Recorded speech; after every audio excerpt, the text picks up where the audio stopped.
So, how are you? मैं बहुत बढ़िया, ऑल गुड। आप बताइए। देर आए दुरुस्त आए। हाँ, 15 मिनट देर आए लेकिन दुरुस्त आए। I am so sorry. It's okay, it's okay. तो सबसे पहले तो ये अब सवाल ये थोड़ा क्लीशे हो गया है, लेकिन फिर भी पूछना पड़ेगा, how is lockdown treating you? अब तो 3 साढ़े 3 महीने से ऊपर हो गया है, पर कैसा जा रहा है लॉकडाउन? लॉकडाउन ठीक ही जा रहा है। ऐसा कुछ मतलब सिर्फ एक ही स्ट्रेस है लॉकडाउन में, जो वो ये है कि हेल्थ ठीक रहे सब लोगों की। That's it. बाकी तो और इतना कुछ है नहीं स्ट्रेस, क्योंकि ऊपर वाले की दया से खाने को मिल जाता है और रहने के लिए छत भी है। और बीइंग एन एक्टर हम लोगों को आदत है लंबे लंबे स्ट्रेच पे फ्री रहने की। कभी कभी हमारे शोज के बीच में 2-2 3-3 महीने का गैप आ जाता है तो हम लोग फ्री रहते हैं। बट हाँ, अभी फिलहाल ज़्यादा लंबा हो गया। आई थिंक मार्च के बाद से अभी जुलाई भी चल पड़ा है। And I don't think so कि अभी जुलाई खत्म होने तक भी कोई आसार हैं लॉकडाउन प्रॉपरली खुलने के, खासकर मुंबई में। राइट। और लेट्स सी। अभी काम रिज्यूम नहीं हुआ है, और जब रिज्यूम होगा, फिक्शन शोज तो शुरू हो गए हैं और राइट। रियलिटी और नॉन फिक्शन अभी चालू हुए नहीं है, क्योंकि हम लोगों के लिए बड़ा चैलेंज ये रहेगा कि हमारे शोज में ऑडियंस रहती है, बड़ा बड़ा सेटअप रहता करेक्ट। है, सेलिब्रिटी गेस्ट रहते हैं।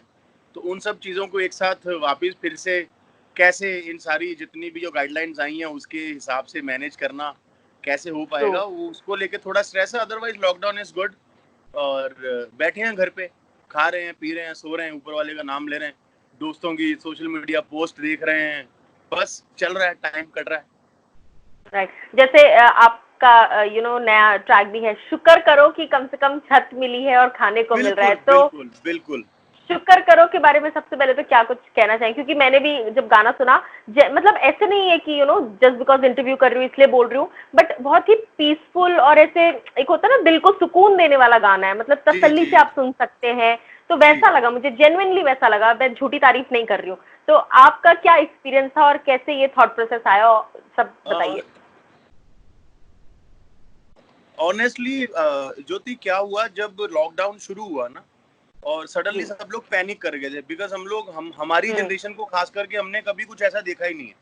अगर हम हमारे करेक्ट। ग्रैंड पेरेंट्स की बात करें या हमारे पेरेंट्स जो अपने 60-70s में हैं, उन्होंने शायद एक आधी वॉर देखी होगी, उन्होंने इमरजेंसी देखी होगी, तो शायद उनको थोड़ी बहुत आदत होगी इन चीज़ों की। हमको तो राइट। बिल्कुल नहीं थी।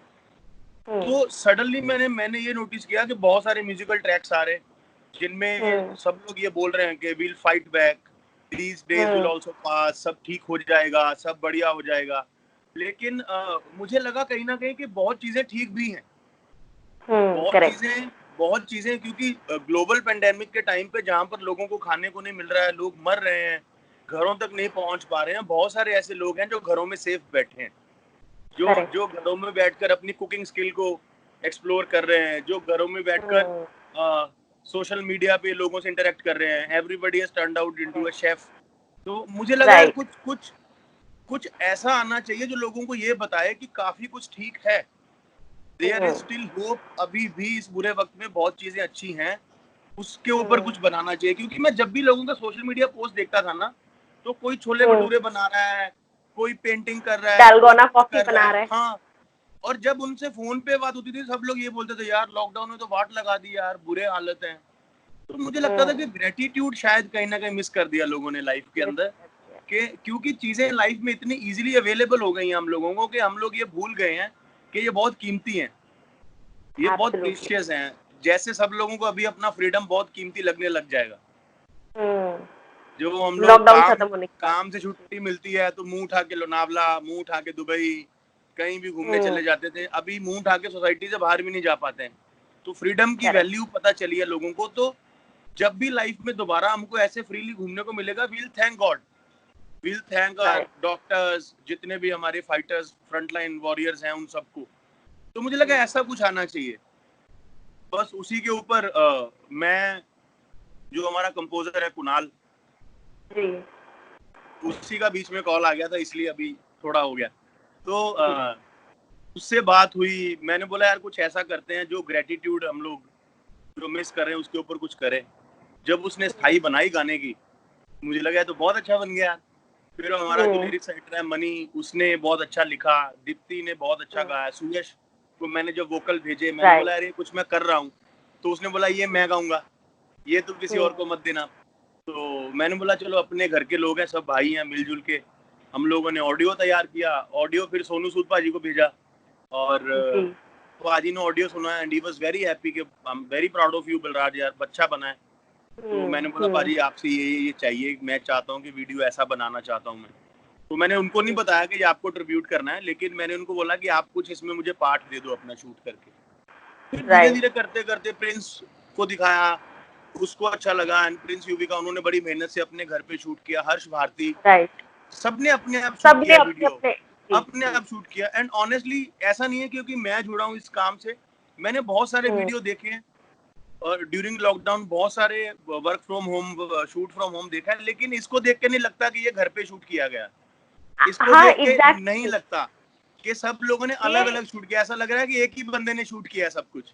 कि बंदे ने शूट किया और कैमरा से शूट, ऐसे नहीं लग रहा है कि सबने फोन पे कर लिया ये वो। हाँ स्पेशली जब गाना शुरू होता है ना, जिस तरीके से सोनू सर के शॉट्स हैं और जैसा उन्होंने लिया है, युविका के जैसे शॉट्स हैं, बीच में ईश्वर के भी शॉट्स हैं, वो जेन्युइन ऐसा लग रहा है कि किसी प्रोफेशनल ने लिए हैं वो शॉट्स। हाँ एग्जैक्टली। लेकिन कमाल की बात यह है कि सबने अपने अपने घरों से खुद शूट किया है और मुझे ऐसा लगता है जब चीजें अच्छी नीयत से बनाओ ना, अब तो चीजें ऐसे सिंक में अपने आप आ जाती हैं। और देखा जाए तो इन सब लोगों को लेके वीडियो बनाने जाओ तो 40-50 लाख की कॉस्टिंग आएगी। यही एक्चुअली मेरा सवाल ये था कि आप अब प्रोड्यूसर की कुर्सी में बैठे हो ना, अभी तक हम आपको ऑन कैमरा और कैमरा के आगे देखते थे, अभी कैमरा के पीछे वाली जिम्मेदारी आपने ली है, तो कैसा एक्सपीरियंस था प्रोड्यूसर होने का? मैं कैमरा के पीछे पहले भी रहा हूँ, मैं राइटिंग करता था जब मुझे एक्टिंग में काम नहीं मिल रहा था, तो मैं राइटिंग करता था। मैंने टीवी के जितने भी बड़े कॉमेडी शो हैं मैंने सारे लिखे हैं, चाहे वो कॉमेडियंस विद कपिल हो, चाहे कॉमेडी सर्कस हो, चाहे कॉमेडियंस बचाओ हो, कॉमेडी क्लासेस हो, सब शोज लिखे हैं मैंने। और बट कभी as a full fledge writer काम किया नहीं, क्योंकि हमेशा एक अंदर का कीड़ा होता है ना कि यार टीवी के सामने काम करना है। बट इसमें मतलब देखिए प्रोड्यूसर तो टेक्निकली एक टर्म है जो मेरे साथ लग गई। वो एक पंजाबी में एक हम लोग बोलते हैं कि यारा दोस्तां दे सिर ते मैं प्रोड्यूसर बन गया। ये सब दोस्तों ने मिलके कर दिया। तो अगर ऐसा गाना बनाने जाएंगे तो 40-50 लाख रुपए की कॉस्टिंग है। सोनू पाजी की आज की डेट की फीस, प्रिंस युविका को पैसे देने, हर्ष भारती, सुयश किशोर, जबकि मेरे इस गाने पे सब लोगों ने फ्री काम किया, किसी ने एक पैसा भी मुझसे मांगा नहीं और सब ने अच्छे से शूट करके दिया है। हाँ लेकिन क्योंकि मैं अकेला था, टीम अभी बनी नहीं है, अपना जैसे अपना लेबल लॉन्च किया रिलाइज म्यूजिक, अपना चैनल यूट्यूब लॉन्च किया, तो लोग नहीं थे क्योंकि लॉकडाउन था, चीजों के बारे में पता भी नहीं था इतना। और आप रिक्रूटमेंट तब करते हो जब आप फ्रीली घूम पाते हो, सबसे मिल पाते हो, चीजें पूछ पाते हो। तो इसको रिलीज करने में काफी मेरी मेहनत लगी है, इसको सारे ऑडियो प्लेटफॉर्म तक पहुंचाना, क्योंकि ऑडियो अच्छा था, मैं नहीं चाहता था कि लिमिटेड रह जाए। तो ये कंपनी से टाई अप किया, तो ये एप्पल म्यूजिक, स्पॉटिफाई, जितने भी अमेज़न, सब जगह पर इसका ऑडियो पहुंचाना। फिर जब वीडियो बन गया तो सब लोग बोल रहे थे किसी अच्छी कंपनी को दे देते हैं कि अच्छा गाना है, लोगों तक पहुंच जाएगा, अगर नहीं पहुंचा तो फायदा क्या हो इतनी मेहनत का। लेकिन कहीं ना कहीं जैसे कुणाल था, दीप्ति ने गाया, हम लोग आपस में बात करते थे तो ये लोग बोलते थे कि यार बड़ी मेहनत से बनाया, बड़ा अच्छा गाना बनाया, इसको देते नहीं है किसी को, इसको अपने पास रखते हैं। हाँ तो मुझे था अपने पास तो यूट्यूब का चैनल भी नहीं है, कहाँ रिलीज करेंगे। फिर हमने उसकी तरफ भागना दौड़ना शुरू किया, मोनेटाइजेशन के लिए अप्लाई किया, वो रिजेक्ट हो गई क्योंकि यूट्यूब चैनल पे 900 सब्सक्राइबर थे, था ही कुछ नहीं अपने पास। फिर मैंने बोला कोई बात नहीं, जब होगा तब होगा, रिलीज करते हैं। और अपने चैनल पे रिलीज किया। आज 40,000 के आसपास सब्सक्राइबर है चैनल के, 32 लाख के आसपास गाने के व्यू चले गए, व्यूज हो चुके हैं। हाँ तो ये सब मतलब नियत और मेहनत से हुआ है, इसमें कोई कमर्शियल एंगल हमने जोड़ा नहीं, तो इसलिए आई थिंक इतना ज्यादा जिस नियत से बनाया था वो चली गई, सामने लोगों तक चली गई, और आगे के गाने की जिम्मेदारी और बढ़ गई। मेरे जितने दोस्त हैं मुझे टॉन्ट करते हैं कि भैया तू कॉमेडियन है, तुझे याद है क्या रोज फोन कर करके गाने मांगता अब रहता है। इंस्पिरेशन जोन में आ चुका है, अब इंस्पायर कर रहे हैं, क्योंकि ये वीडियो जब आप देखें ना तो ऐसा फील आता है कि सच में जो भी हर इंसान जो उस गाने में दिख रहा है वो दिल से ग्रैटिट्यूड फील कर रहा है। जैसा आपने कहा कि लोग ग्रैटिट्यूड फील करना भूल गए हैं, लोग सब कंप्लेन कर रहे हैं और नेगेटिव पर्सपेक्टिव को देख रहे हैं, लेकिन एक चीज ये भी देखना जरूरी है कि जो है वो भी बहुत है हमारे पास इस वक्त। बहुत है हम बहुत है हमारे पास। आप देखो गाने का एक अंतरा है, मतलब उस पहला अंतरा अगर आपने सुना होगा, तू कहे तेरा वक्त गुजरे ना घर पे, गुजर गए राहों में जो दूर थे अपने घर से। मतलब ये टेक्निकली वही हो रहा था, लोग घरों पे बैठ के बोल रहे थे टाइम नहीं पास हो रहा, वक्त नहीं गुजर रहा, क्या करें। और घर की इंपॉर्टेंस उस आदमी को पता है जो घर तक पहुंचते पहुंचते बेचारा अपनी जान दे गया। तो जब भी मैं गाना सुनता हूँ मेरा गला भर जाता है, मेरी आंखें गीली हो जाती हैं। एंड आई थिंक ये एक अपने आप में लेसन है। अब बीइंग अ कॉमेडियन शायद मुझसे किसी ने इतनी सीरियस बात एक्सपेक्ट करी नहीं होगी, बट मुझे ऐसा लगता है कि आप चाहे कॉमेडियन हो चाहे जर्नलिस्ट हो, आप कोई भी काम करते हो, ग्रेटिट्यूड की जो फीलिंग है, इमोशन है आपके अंदर रहता है कहीं ना कहीं, वो दब जाता है, खो जाता है। हम जानबूझकर नाशुक्रे नहीं होते, बट बिजी इतने हो गए, चीजें इतनी टेकन फॉर ग्रांटेड मिल चुकी हैं फॉर हम लोगों ग्रांटेड, को। हाँ हाँ, हमको एग्जैक्टली। लगता है कि ये तो बेसिक राइट है हमारा, ये तो बेसिक है। ये लग्जरी गाड़ियां, ड्यूप्लेक्स फ्लैट्स, बड़े बड़े कैमरास, ऑडियंस, महंगा खाना, बसों प्लेन्स में घूमना, ये तो हमारा बेसिक है।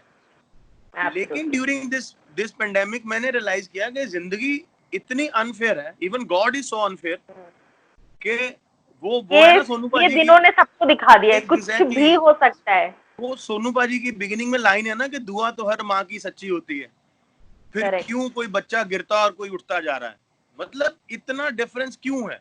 तो अगर आपको कुछ अच्छा मिला है तो be thankful. Nobody is asking you कि लोगों की मदद करो, नोबडी इज सेइंग के हेल्प करो, ये जस्ट सेइंग के बी थैंकफुल। अगर आप राइट ग्रेटिट्यूड में रहोगे तो आई थिंक बहुत कुछ बदल जाएगा आपके आसपास। राइट। ऑल्सो यू नो, जैसे सोनू सर की आपने बात की, तो इतने सारे मीम्स आ रहे हैं, इतने सारे लोगों ने जेन्युइनली मसीहा बना तो क्या ही दिया है, बन ही गए हैं वो मसीहा लोगों का। और लोग कह रहे हैं यू नो नेता हेल्प नहीं कर पाया लेकिन अभिनेता ने हेल्प करके दिखा दी, और इस तरह की तमाम चीजें बोल रहे हैं। तो सोनू सर को ट्रिब्यूट देने का आइडिया पहले आया, या फिर ये आया कि एक ऐसा गाना बनाना है जो ग्रेटिट्यूड दिखाए, और बाद में सोनू सर का ध्यान आया कि सर को सोनू अप्रोच बाजी को करते हैं? ट्रिब्यूट देने का आइडिया पहले नहीं था, सिर्फ था कि गाना बनाते हैं, और गाना इतना बड़ा बनाना है वो भी नहीं था दिमाग में, था कि एक अच्छा सा ऑडियो बनाएंगे और अपने चैनल पे डाल देंगे, अपने पेज पे डाल देंगे, पड़ा रहेगा, कभी ना कभी कोई ना कोई तो सुनेगा। लेकिन जब बनने लगा गाना तो मेरी हर्ष से बात हुई, तो मुझे हर्ष ने बोला कि पाजी को ट्रिब्यूट कर दे गाना। उससे डिस्कशन में ये आइडिया क्रैक हुआ, उसने बोला पाजी को ट्रिब्यूट कर दे, क्योंकि वैसे तो हम उनको कुछ दे नहीं सकते, करेक्ट। पैसा वो किसी से लेते नहीं। अगर आप उनके ट्विटर हैंडल पे भी जाओगे, बहुत लोगों ने ऑफर किया था कि sir we want to contribute, उन्होंने बोला कि अपने आसपास के लोगों की हेल्प कर दो, दैट्स द बिगेस्ट कंट्रीब्यूशन। ऊपर वाले की दया से भगवान ने उनको बहुत दिया और उन्होंने भी लोगों को बहुत दिया। तो मुझे था कि एटलीस्ट कुछ ऐसा करें जिसको देख के उनके चेहरे पे स्माइल आए, स्माइल है। क्योंकि दिन में 18-18 घंटे वो काम कर रहे हैं, लोगों की हेल्प कर रहे हैं। हालांकि ऐसे टाइम पे भी बहुत सारे ऐसे घटिया लोग हैं जो ये सवाल उठाते हैं कि पैसा कहाँ से आ रहा है, इसको कोई हेल्प तो नहीं कर रहा है। पब्लिसिटी के लिए मैंने कर एक रहा है। वीडियो देखा था, कोई तो एक लेबर ऑर्गेनाइजेशन का कोई मजदूर संघ का कोई लीडर, वो तो ये बोल रहा था कि अरे ये तो ट्वीट भी अपने लोगों से कराते हैं और पता नहीं क्या क्या। मुझे देख के लग रहा था कि जिंदगी में इन लोगों को और कोई काम धंधा है नहीं, क्योंकि आजकल क्या हो गया ना, आप इंटरनेट पे जाओ, किसी के बारे में कुछ भी गलत बोल दो तो आप वायरल हो जाते हो। उसकी एग्जैक्टली। कोई क्वेरी नहीं है, कोई अटेंशन मिल जाता है। एग्जैक्टली। तो मुझे लगा यार बहुत सारे लोग बहुत बकवास करते होंगे, है ना। हालांकि उन लोगों से फर्क नहीं पड़ता, वो गिनती के लोग हैं, 2 4 5 10 50, उनको दुआएं देने वाले करोड़ों हैं। और उनके नाम पे किसी ने अपने बेटे का नाम रख दिया सोनू सूद श्रीवास्तव, आपको पता होगा। हाँ हाँ और जी। आई थिंक इससे बड़ी कोई बात होती नहीं। एंड आप, और सबसे बड़ी बात यह है कि इतना बिजी होने के बावजूद भी पाजी को मैसेज करो तो वो रिप्लाई करते थे, रिप्लाई कर रहे हैं जी। फोन करो तो वो बात करते थे। ऐसा नहीं है कि सडनली वो बिजी हो गए तो वो भूल गए कि उनके जानने वाले लोग कौन हैं, या because he has always treated me as a younger brother. जब चाहे क्रिकेट साथ में खेलने की बात हो या कभी शो पे साथ में काम किया हो, तो वो हमेशा से ही छोटे भाई की तरह करते थे। तो मैंने बोला पाजी आप सुन लेना एक बार गाने को अच्छे से, अगर आपको पसंद आएगा देन वील डू समथिंग। क्योंकि इस लॉकडाउन में बहुत लोगों ने गाने बनाए हैं और बहुत लोगों ने करे, किसी को पसंद आए नहीं है, लोगों को करने पड़ते हैं क्योंकि वो रिलेशन होता है। और ये मेरे दिमाग में था कि अच्छा बनाते हैं। ट्रिब्यूट का आइडिया मुझे हर्ष ने दिया, फिर मैंने सूरज से डिस्कस किया, प्रिंस से डिस्कस किया, अपनी सारी टीम से डिस्कस किया, एंड एवरीबॉडी लाइक्ड इट। फिर उसके बाद मुझे लगा कि बनाने के बाद पाजी को बताएंगे क्या है। बनाने के और बाद मैंने कहीं ना पाजी को भेजा एंड ही जी was very emotional and he was very happy. उन्होंने बोला तू जब भी मुझे मिलेगा तेरे को गले लगाना है, पूरी टीम को गले लगाना है। मैंने बोला यार पाजी मुझे तो पाँव छूने हैं आपके, जितना अच्छा काम किया आपने। एग्जैक्टली जैसे जैसे आपने सोशल मीडिया की बात की, तो कहीं ना कहीं आपको लगता है सोशल मीडिया इस वक्त इतना ज्यादा वायलेंट हो चुका है क्योंकि एक चींटी भर की चीज भी हाथी जैसा रिएक्शन दे सकती है, और लोग जो है वो भलते लोग भरे पड़े हैं सोशल मीडिया पर, कुछ भी मतलब बस एक उनको मौका मिलना चाहिए और वो ट्रोल करने के लिए रेडी हो जाते हैं। ऐसे टाइम पे भी लोग जो है वो negativity spread, cautiously negativity spread कर रहे हैं। तो क्या कुछ आपको लगता है कहीं ना कहीं सोशल मीडिया बहुत ज्यादा नेगेटिव हो चुका है, लोग डर रहे हैं सोशल मीडिया पे मुझे आने से, मुझे लोग ऐसा डिटॉक्स कर लगता रहे है, हैं मुझे ऐसा लगता है वो कहते हैं ना कि अगर आपके हाथ में पावर है तो आपके ऊपर थोड़ी जिम्मेदारी भी होनी चाहिए। Authority comes with lot of responsibility, right? Responsibility. अगर कोई न्यूज चैनल है, कोई न्यूज पोर्टल है, कोई टीवी चैनल है, वो कुछ भी कंटेंट दिखाते हैं तो उनकी जिम्मेदारी बनती है, उस कंटेंट को वो ओन करेक्ट। करते हैं, उनकी जिम्मेदारी बनती है। सोशल मीडिया पे ये नहीं है। हम्म। सबके हाथ में अपना फोन है, सबका अपना आईपी एड्रेस है। मैं अपनी आईडी का नाम आज बदल के फलाना न्यूज रख दूंगा तो मेरा न्यूज पोर्टल बन गया, राइट? करेक्ट। कोई सेंसर नहीं है, कुछ भी सेंसर नहीं है। जो भी आदमी बोलता है, जो भी आदमी गालियां निकालता है, नेगेटिव बोलता है, उसको डिजिटल पोर्टल वाले वायरल करते हैं। करेक्ट। तो ये उन लोगों की लाइमलाइट गलती देते भी हैं। नहीं है, ये उन लोगों की गलती भी नहीं है। ट्रू। ये गलती कहीं ना कहीं उन लोगों की है जो इनको वायरल करते हैं, करेक्ट। जो इनको आगे पहुंचाते हैं। ढिंचक पूजा को सिंगर बोलने वाले डिजिटल पोर्टल के लोग हैं, एग्जैक्टली। राइट?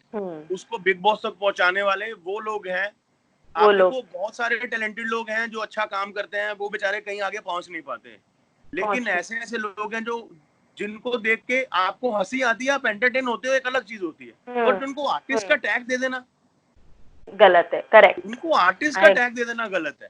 ये सबसे बड़ी प्रॉब्लम है रियल आर्टिस्ट में। और देखिए, एक होता है एंटरटेनमेंट, एक होता है फूहड़ता। हंसते हम करेक्ट। बहुत चीजों पे हंसते हैं, लेकिन हर फनी चीज आर्टिस्टिक नहीं होती। आर्टिस्टिक नहीं होती। और प्रॉब्लम ये हो गया है, ये सबसे बड़ा प्रॉब्लम है।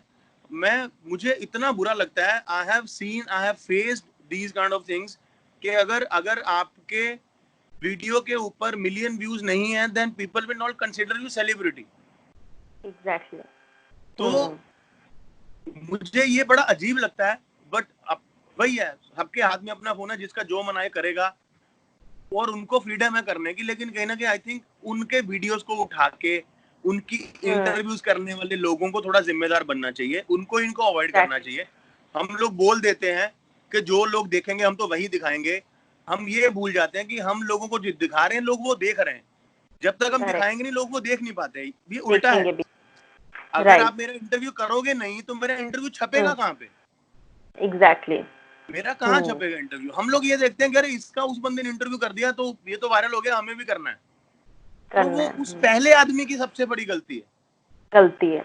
और तो, जी कहीं ना कहीं आपको ऐसा लगता है इंडिया में सेलिब्रिटी, कुछ लोग बहुत मेहनत के बाद, इतने शोज करने के बाद जाके उनको लोग पहचानना शुरू करते हैं, लेकिन इंडिया में कहीं ना कहीं आजकल बहुत नॉर्मल हो गया। आजकल अगर मैं टीनेजर्स की बात करूं, हर दूसरा टीनेजर इंस्टाग्राम पे या ट्विटर पे या अपने रिस्पेक्टेड प्रोफाइल्स पे एक सेलिब्रिटी है।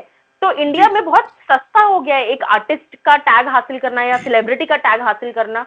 एक आपने अगर एक छोटी सी चीज कर दी, अगर आपने एक छोटी सी, चलो कोई एक आंख मार दिया या फॉर एग्जांपल कुछ भी कर दिया, आप रातों रात सेलिब्रिटी का आपको टैग मिल जाता है, जो करोड़ों फिल्में करने के बाद भी शायद लोगों को नहीं मिल रहा है, नसीब नहीं हो रहा है। तो कहीं ना कहीं ये ऑडियंस की भी बहुत हद तक, काफी हद तक गलती है, आपको लगता है? इनफैक्ट मीडिया भी बहुत हद तक कसूरवार है इसी चीज का, क्योंकि हम ही कहीं ना कहीं वायरल कर रहे हैं उनको, हम जगह दे रहे हैं सेलिब्रिटी की उनको। देखिए, मैं ये मानता हूँ हमेशा जैसे सेलिब्रिटी और आर्टिस्ट दोनों अलग अलग होते हैं। बहुत लोग ऐसे हैं जिनमें आर्ट के नाम पे जिनके पास कुछ नहीं है, बट वो सेलिब्रिटी है। करेक्ट। राइट? नाम लूंगा तो वो हो जाता है कि मैं किसी पर्सनल पे जा रहा हूँ। लेकिन बहुत लोग ऐसे हैं जो पॉपुलर हैं, लेकिन आर्ट के नाम पे उनके पास कुछ नहीं है, पॉपुलर हैं वो लोग, राइट? कोई किसी की फिल्मों की बुराई करके पॉपुलर बन जाता है, कोई किसी को सोशल मीडिया पे गालियां निकाल के पॉपुलर बन जाता है, राइट? करेक्ट। बहुत सारे, सबके अपने अपने डिवाइसेस हैं। इन लोगों को एंटरटेनमेंट तक या इनको देखने तक अगर हम लोग सीमित रखेंगे तो आर्ट के लिए भी अच्छा है, इंडस्ट्री के लिए भी अच्छा है। ट्रू। जब ऐसे लोगों को कास्टिंग पैनल में डाल दिया जाता है ना, तब गड़बड़ हो जाती है। हम लोग बहुत नेपोटिज्म ये बोलते हैं, अरे टैलेंटेड लोगों को काम क्यों नहीं मिलता, ऐसा क्यों नहीं होता, वैसा क्यों नहीं होता। हम लोग ये नहीं सोचते कि इन लोगों को किसी शोज में क्यों डाला जाता है, इन लोगों को सोशल मीडिया कैंपेन्स क्यों दिए जाते हैं। करेक्ट, क्योंकि हम लोग खुद ही देखना चाह रहे हैं जी। एग्जैक्टली। मैं कहीं पे विक्रांत मैसी का एक इंटरव्यू पढ़ रहा था और मैं बिल्कुल रिलेट कर पा रहा था। उसने बोला कि बहुत सारे ऐसे प्रोजेक्ट्स हैं जहां पर मुझे इसलिए कास्ट नहीं किया गया या मुझे इसलिए कंसिडर नहीं किया गया क्योंकि मेरे इंस्टाग्राम फॉलोअर्स जो हैं वो बाकी लोगों से कम थे।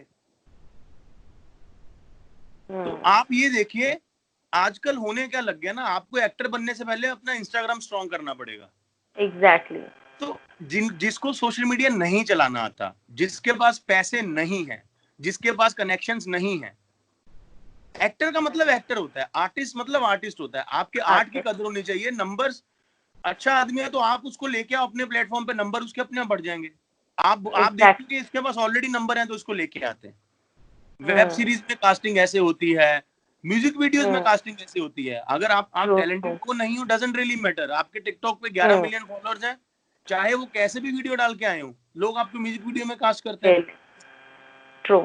तो बड़ा इसमें गलती सबकी है कहीं ना कहीं, सिर्फ मीडिया की नहीं है। बहुत लोग, कास्टिंग एजेंसीज को भी ध्यान रखना चाहिए इन चीजों का। ध्यान रखना चाहिए। हम लोग बातें तो बहुत बड़ी बड़ी कर देते हैं, जैसे कोई ट्रेजेडी होती है ना, सड़कों पे झंडे लेके निकल आते हैं, बड़ी बड़ी ट्वीट करने लगते हैं। बहुत, मैं जितने भी रिस्पॉन्सिबल लोग हैं, चाहे वो कास्टिंग के हो चाहे वो प्रोड्यूसर्स हो, 70% लोग आज की डेट में ऐसे हैं जो उन लोगों को कास्ट करते हैं जो टैलेंटेड नहीं है, जो आर्टिस्ट नहीं है, बट जो वायरल है। Absolutely true. बट जो वायरल और वायरल बहुत अपने आप में एक नेगेटिव टर्म है। वायरल अपने आप में नेगेटिव टर्म है। फीवर होता है तो उसको वायरल बोला जाता है। एग्जैक्टली। जो जैसे उड़ता है वैसे, 5 मिनट रुको, जो जैसे उड़ता है वैसे ही उतनी जल्दी नीचे भी आता है। बट उस चक्कर में आप लोग रियल टैलेंट को, मुझे ऑनेस्टली मुझे बड़ी डिसअपॉइंटमेंट होती है। मुझे ऐसा लगता है कि यार मत करो यार। 15-15, 20-20 साल लगा के लोगों ने थोड़ा बहुत अपना नाम बनाया है, और वो आदमी मैंने देखा है, मैंने फील किया है, मैंने अपने आसपास होते देखा है। आप किसी इवेंट पे चले जाओ, बहुत लोग बोलते हैं अरे कि जैसे ही कोई स्टार किड आता है तो मीडिया बाकी एक्टर्स को अवॉइड कर देता है। लेकिन बहुत बार ऐसा भी होता है, जैसे कोई वायरल आदमी आता है ना, तो भी रियल आर्टिस्ट को अवॉइड कर दिया जाता है। ये एक्चुअली बहुत अवार्ड फंक्शंस में, इंटरव्यूज में भी ये चीजें होती है कि वायरल इंसान आया तो लॉन्चिंग पे, बहुत सारी जगह की ओपनिंग पे। तो करेक्ट। जैसे आपने नेपोटिज्म की अभी बात की, इस वक्त इंडस्ट्री में सबसे बड़ा debate he I think nepotism का चल रहा है। कहीं ना कहीं सुशांत सिंह राजपूत की अगर मैं बात करूं, जिस तरीके से उनका जाना हुआ है, और बहुत सारे, ऐसा लगता है इंडस्ट्री को एक वेकअप कॉल मिल गया है, और टेलीविजन के भी बहुत सारे एक्टर्स खुलकर इस चीज पे बोल रहे हैं कि कहीं ना कहीं टेलीविजन वालों को भी वहां पे उतनी रिस्पेक्ट नहीं दी जाती है, चाहे हिना खान हो या फिर रश्मि देसाई, सभी अपने अपने तरीके से बोल रहे हैं कि ऐसे बिहेव किया जाता है, oh you are from television, oh we don't do television, kind of एक ऐसा जो रिस्पॉन्स आता है। तो कहीं ना कहीं ये आपको लगता है सुशांत का जाना जिस सिचुएशन में हुआ है, जिस तरीके से हुआ है, एक वेकअप कॉल है इंडस्ट्री के लिए कि अब तो एटलीस्ट चीजें चेंज होनी चाहिए? और लोग जो सडन गुस्सा दिखा रहे हैं, तो ये जो गुस्सा है उनका, ये गुस्सा इंसान पे ना निकलकर सिस्टम पे निकलना चाहिए। बदलना है तो सिस्टम को बदलो, इंसान पे मत पॉइंट करो। मैं आपको एक बात बताऊं जी। जो नींद में होता है ना, आप उसको जगा सकते हो। जो सोने का नाटक करते हैं आप उनको जगा नहीं सकते, राइट? दिक्कत यह है, बड़ी बड़ी बातें सब लोग करते हैं। नेपोटिज्म कहाँ नहीं है? हमारी इंडस्ट्री को छोड़ दी, जर्नलिज्म में नेपोटिज्म नहीं है। एग्जैक्टली, सब जगह है। कॉर्पोरेट में नहीं है। अंबानी ने अपना इतना बड़ा बिजनेस किसको दिया? अपने बेटे को दिया ना, कि वो बाहर कहीं देखने का कि कौन ज्यादा अच्छा मैनेजमेंट कर सकता है, टैलेंटेड बंदा है, उसको देता हूं कंपनी में। किसने दिया? पॉलिटिशियंस जब रिटायर करने लगते हैं किसको टिकट दिलवाते हैं? अपने बेटे को दिलवाते हैं ना, या अपनी बेटी को दिलवाते हैं। कहाँ नहीं है। अगर जैकी श्रॉफ ने 25, 30, 40 साल मेहनत की है तो उनकी मेहनत का फल टाइगर श्रॉफ को मिलना चाहिए, मुझे तो नहीं मिलना चाहिए ना। एग्जैक्टली। ये बड़ी बेतुकी चीजें। आज लोग बोलते हैं, आज लोग बोलते हैं कि नेपोटिज्म है, ऐसा है वैसा है, इंडस्ट्री में काम नहीं करने देते। आज लोग भट्ट कैंप पे इल्जाम लगाते हैं। कंगना की डेब्यू फिल्म भट्ट कैंप की थी, जिसके लिए उनको फिल्म फेयर में डेब्यू बेस्ट एक्ट्रेस का अवार्ड मिला था। जी का अवार्ड मिला था, राइट। मुझे ऐसा लगता है कि कहीं ना एग्जैक्ट प्रॉब्लम क्या है उसके ऊपर कोई भी फोकस नहीं कर रहा। उसके ऊपर कोई भी फोकस नहीं कर रहा। टीवी में कैंप्स नहीं है क्या? टीवी में कैंप नहीं है। आप लोगों से बेहतर कौन जानता है? करेक्ट। अरे तुमने इनका शो मना कर दिया, ये तुम्हें दोबारा अपने किसी शो में लेंगे नहीं। कौन से कैंप में ऐसा नहीं होता, मुझे बताओ। टीवी में कैंप नहीं है। ये हम लोग बोल रहे हैं कि हमको उधर वहां पर रिस्पेक्ट नहीं मिलती, ये पर्सनल चीजें। फिल्म इंडस्ट्री का सबसे बड़ा star Shahrukh Khan is from television. अगर आपको कोई बोलता है कि अरे तुम टीवी वाले, तो उनको बताओ जाके कि भैया तुम्हारे बॉलीवुड का किंग टीवी से आया। अगर हमको कोई बोलता है टीवी वाले हैं, तो उनको बताओ कि जब बच्चन साहब के पास सबसे बड़ा लाइफ में क्राइसिस था तो टीवी ने उनको रिवाइव किया। तब ये क्यों नहीं बोल पाते हैं? क्यों? क्योंकि सामने वाले बंदे से हमको काम लेना होता है, तो हमको वो बोलने देते हैं हम उन लोगों को। ये नेपोटिज्म वेपोटिज्म ये हर जगह एग्जिस्ट करता है। आज से 3-4 साल पहले किसी ने सुना भी नहीं होगा। कॉफी विद करण में अगर कंगना नेपोटिज्म वर्ड यूज नहीं करती तो किसी को पता भी नहीं था ये वर्ड होता क्या है। किसी को पता ही नहीं था। तो ये देखिए, अगर डीएनए में अगर एक पीढ़ी मेहनत करती है तो उसका फ्रूट वही पीढ़ी काटेगी ना। वही पीढ़ी काटेगी। ऋषि कपूर की मेहनत रणबीर कपूर के काम आनी चाहिए। महेश भट्ट की मेहनत आलिया भट्ट के काम आएगी। ऐसा थोड़ी है कि मेहनत कोई करे। मेरे पापा मेहनत करके फैक्ट्री लगाए और बाद में पड़ोसी के बेटे को बोले तू चला ले, और मुझे बोले चल तू लेबर शुरू कर, शुरू से बना सब कुछ। ऐसा तो होता नहीं। हिंदुस्तान में ऐसा तो होता ही नहीं। तो नेपोटिज्म के ऊपर सवाल, लोग ना सही प्रॉब्लम पे फोकस नहीं कर पा रहे। ईगो क्लैशेस हैं, लोगों के ईगो क्लैशेस हैं। ऋतिक रोशन को भी काबिल के टाइम पे उतने थिएटर्स नहीं मिले थे। उठा के देखिए उनका काबिल का इंटरव्यू पोस्ट रिलीज, आपको तो पता होगा। रईस को ज्यादा अच्छे स्क्रीन्स और ज्यादा सिनेमा मिले थे, ऋतिक रोशन को नहीं मिले थे। Shahrukh Khan is an outsider, Hrithik Roshan is from the industry. Correct. उनके पापा प्रोड्यूसर हैं, उनकी फैमिली में उनके चाचा जी हैं इंडस्ट्री से। Shahrukh Khan is an outsider. Correct. और रईस को ज्यादा मिले, काबिल को कम मिले। तो इस पे नेपोटिज्म कहाँ चला गया? एग्जैक्ट प्रॉब्लम पे कोई बोलता नहीं है। जैसे आपने प्रॉब्लम की बात की, ये बनाए सबका जहाँ जोर चलता है, हर आदमी वहाँ जोर चलाता है। एग्जैक्टली। और इस वक्त भी ऐसा हो रहा है, बहुत बार ऐसा होता है। जैसे आपने आर्टिस्ट की बात की, आर्टिस्ट की लोगों को आजकल कदर नहीं है। इट्स जस्ट वायरल, एक वर्ड आ गया वायरल, तो वायरल हो गए तो सेंसेशनल हो गए आप। बट आर्टिस्ट की जैसे आपने बात की, लोगों के जाने के बाद उनकी वैल्यू जो है वो 4 गुना ज्यादा बढ़ जाती है। जैसे हाल ही में दिल बेचारा का, आई डोंट नो आपने ट्रेलर देखा या नहीं देखा, बट मैं फिर भी पूछना चाहूंगी, आपने दिल बेचारा का ट्रेलर देखा, कैसा लगा? क्या कुछ आप ट्रेलर के बारे में कहना चाहेंगे? दिल बेचारा का ट्रेलर आपने देखा है? जी।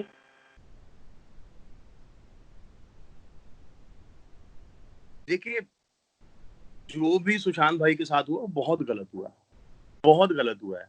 मैं वही बोल रहा, जितना प्यार लोग दिल बेचारा के ट्रेलर को दे रहे हैं, अगर उतना प्यार सोनू निगम को दे दिया होता तो शायद कहानी अलग होती। एग्जैक्टली। और मुझे नहीं पता फिल्म कैसी होगी, आई डोंट जज a book by its cover, right. लेकिन ट्रेलर हमेशा अपनी अपनी पसंद होती है। दिल बेचारा का ट्रेलर, हम लोग बहुत सारे लोग जो हमारी फील्ड के हैं, राइटर्स हैं, हम लोग एक्टर हैं, जब ट्रेलर के बारे में बात हो रही थी तो मेरे किसी दोस्त ने बड़ा अच्छा लिखा था और मैंने उसको बोला कि तुझे झूठ भी बोलना नहीं आता, राइट। फिर हम लोग बहुत बड़ी बड़ी बातें करते हैं कि उसकी फिल्मों को थिएटर में रिलीज नहीं मिला था। अगर नहीं होने दी जा रही थी रिलीज थिएटर में उसकी फिल्में, ये तो फिर इसके लिए 3 महीने वेट करके इसको रिलीज क्यों नहीं कर दिया? One of the biggest hit बन सकती थी ना यह फिल्म।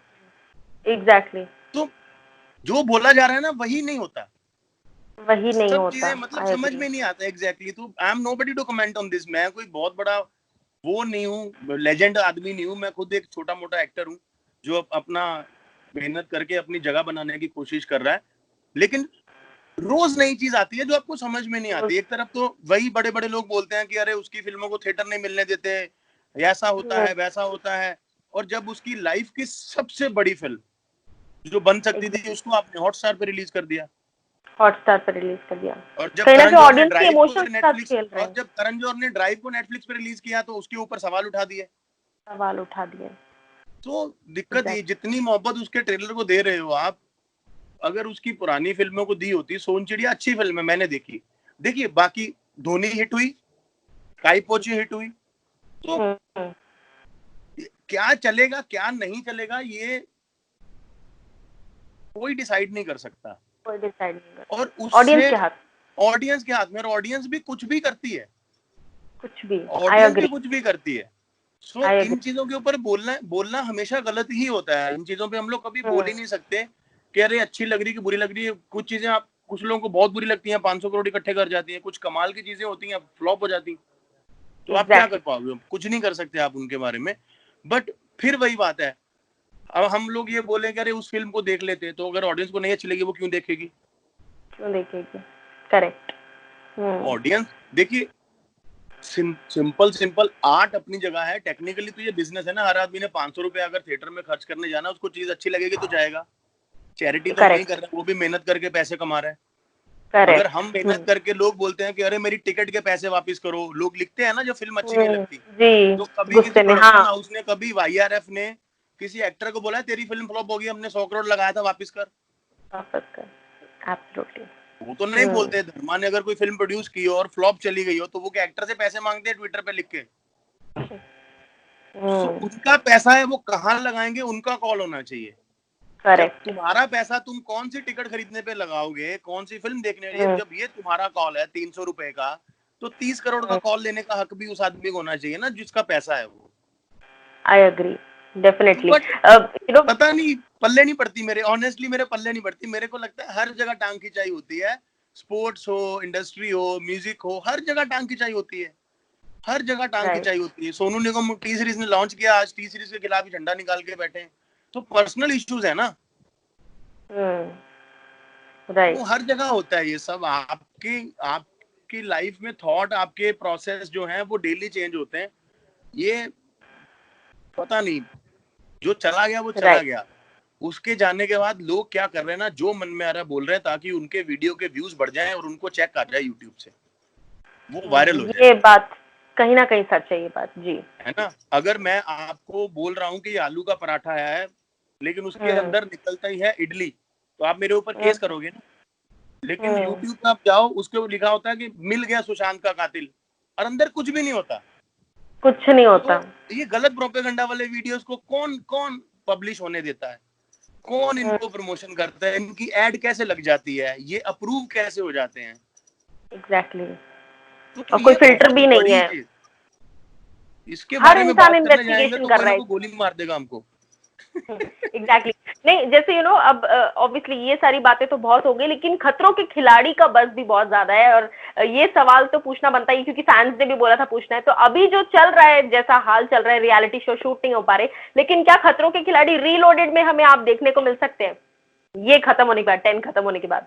क्योंकि ये तो रीलोडेड चैनल वालों से पूछिए, आप ये करना मैं चाहेंगे कि नहीं, क्योंकि फैंस तो देखना चाहते हैं। मैं खतरों के खिलाड़ी एक ऐसा शो है कि मैं हर साल करना चाहूंगा, इतना मजा आया वो करके, इतना मजा आया करके कि मुझे लगता है कि यार ऐसा एक्सपीरियंस लाइफ में आपको पैसे देके भी नहीं मिलता जो पैसे लेके मिल रहा है। करेक्ट। तो जी। ऐसा शो मैं तो हमेशा करना चाहूंगा। बाकी मैं दिखूंगा नहीं दिखूंगा ये तो चैनल वालों को पता होगा। मुझे लगता है राइट। हो गया शायद सब फाइनल, आई थिंक मैं नहीं दिखूंगा, बाकी पता नहीं। और लास्टली तो ये सवाल तो मेरा पूछना बनता है, क्योंकि बहुत सारे लोगों ने ये सवाल पूछा था कि मुझसे शादी करोगे, खत्म हो गया, और आपकी और अंकिता की जोड़ी को बहुत ज्यादा प्यार मिला, पसंद किया लोगों ने, तो अभी क्या ऐसे स्टेटस नहीं पूछा है, लेकिन फैंस ही बोल रहे कि क्या बात होती है, हमें भी कुछ बताओ, कब एक साथ किसी म्यूजिक वीडियो में देखने को मिलेगा, या हमें कोई शो में देखने को मिलेंगे साथ में, ऐसा कुछ भी होने वाला है? शो में देखने को मिलेंगे वो भी किसी चैनल से पूछना पड़ेगा आपको, किसी प्रोडक्शन से पूछना पड़ेगा, म्यूजिक वीडियो में देखने को मिलेंगे, वो भी जो लोग बनाते हैं उनसे पूछने को मिलेगा। काम आएगा, अच्छा काम होगा तो डेफिनेटली मना मैं क्यों करूंगा। जी तो बाकी काम तो काम है, काम के लिए सब कुछ करते हैं, अगर अच्छा कुछ मिलेगा तो जरूर करेंगे। बाकी कब करेंगे, कैसे करेंगे, उसके बारे में तो पता नहीं। फिलहाल तो इतना पता है कि खतरों के खिलाड़ी खत्म होने वाला है और कुछ है नहीं, हाथ में वेले हैं। तो प्रे कर रहे हैं कि फटाफट कोई शो मिल जाए और करना शुरू कर दें काम, क्योंकि 6 महीने से घर पे बैठ के खा रहे हैं दबा के, बैंक बैलेंस कम होता जा रहा है। और नहीं, लेट्स सी कि कुछ जल्दी शुरू डेफिनेटली हो जाए। अच्छा जी। डेफिनेटली आपको जरूर बहुत कुछ अच्छा मिलेगा, क्योंकि फैंस आपको देखना चाहते हैं कॉमेडी में। आई थिंक डेफिनेटली कुछ ना कुछ एक और शो अब जैसे ये खत्म होगा, लोगों का स्ट्रेस रिलीज होने के लिए कॉमेडी जरूरी है, और कॉमेडी है तो बलराज का नाम तो आएगा ही आएगा। तो थैंक यू सो मच इतनी सारी अपनी व्यूज शेयर करने के लिए, and most of the views के साथ मैं जेन्युइनली अग्री करती हूँ, नॉट बिकॉज इंटरव्यू करूँ इसलिए हाँ हाँ हाँ हाँ नहीं कर रही थी, जेन्युइनली अग्री करती हूँ।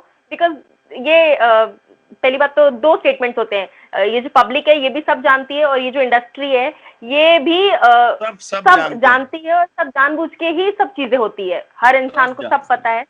बस लोग बाहर नहीं आना चाहते और खुल के नहीं बोलना चाहते, बस यही सबकी बात है। रोजी रोटी है ना, सबकी रोजी रोटी है, एग्जैक्टली सबकी एग्जैक्टली। रोजी रोटी है। तो लास्टली फैंस के लिए जाते जाते क्या कुछ कहना चाहेंगे? खतरों के खिलाड़ी देखते रहिए, और प्लीज कर डोंट ट्राई करके दिस देखिए। Stunts at home, and safe रहिए। और लॉकडाउन खुल रहा है लेकिन कोरोना अभी कहीं गया नहीं है, ये हमारे आसपास ही है, हरामखोर बड़ी गंदी चीज है ये। तो थोड़ा बच के रहिए, एग्जैक्टली। और एक दूसरे के लिए प्रे करिए, ग्रेटिट्यूड की फीलिंग खत्म मत होने दीजिए, और बस यही है। और खुश रहिए, और जल्दी से मेरे नए शो के लिए प्रे कीजिए, फटाफट कुछ नया कर लें फटाफट। That's it. जी, और शुक्र कर ये ट्रैक भी जरूर देखिए, क्योंकि बहुत बिल्कुल, ये खूबसूरत और हमारा पहला ट्रैक सारा है, सॉन्ग। और एंड आई प्रॉमिस कि हम अच्छा म्यूजिक ही करेंगे। और ये रियलाइज म्यूजिक के यूट्यूब चैनल पे ये ट्रैक पड़ा है, आप जाइए इस गाने को सुनिए। अगर आपको अच्छा लगे और आपको लगे कि ये चैनल पे अच्छा कंटेंट आ सकता है तो हमें सब्सक्राइब भी कीजिए, और नहीं पसंद आए तो कोई बात, नीचे लिखिए कि अच्छा नहीं लगा, क्या अच्छा नहीं लगा वो बताइए, हम अगली बार उसको बेटर करने की कोशिश करेंगे। Right. Thank you so much Balraj for talking to us, and thank you hoping कि जब ज्योति। ये पैंडेमिक खत्म हो जाए तो ऐसा ही एक और धमाकेदार ट्रैक वापस हमें देखने को मिले। थैंक यू पैंडेमिक तो सो अभी मच। लंबा जाएगा, लेकिन ट्रैक बहुत जल्दी आ जाएगा हमारा। चलिए, आई होप कि जल्दी आए और जी एक जी और बार हमको वापस से बातें करने का मौका मिले, और तब आई जी, होप पॉजिटिव बातें ज्यादा हो, क्योंकि सिचुएशन भी आई थिंक पॉजिटिव हो चुकी होगी तब तक। बिल्कुल बिल्कुल थैंक यू सो बिल्कुल much. Jyoti, thank you Jyoti, thank bye. You, bye.